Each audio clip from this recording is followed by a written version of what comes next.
The pandemic brought entire countries and continents to a standstill. Schools were shut down, businesses closed, and working from home became the new norm.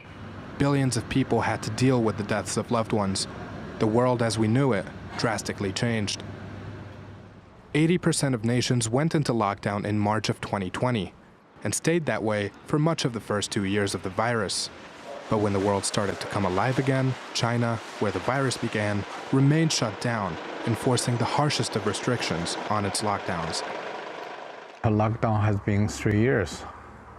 For many people have been locked in their room for over 100 days, not even come out the door. You know, they welded the door or put locks on the door or sealed the door, so people even jump out windows to survive or to commit suicide. You know, it's just not possible.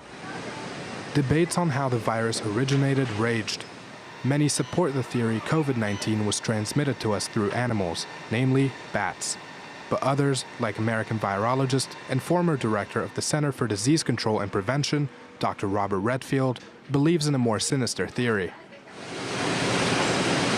Based on my initial analysis of the data, I came to believe, and I still believe today, that it indicates that COVID-19 more likely was the result of an accidental lab leak than a result of a natural spillover event.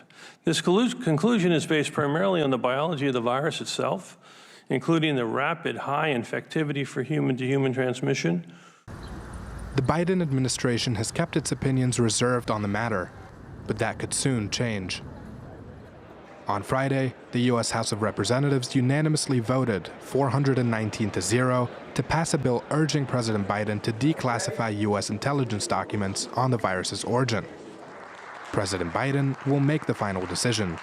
We're taking a look at the bill. We have continued to share information, as I've mentioned many times before, with members of Congress.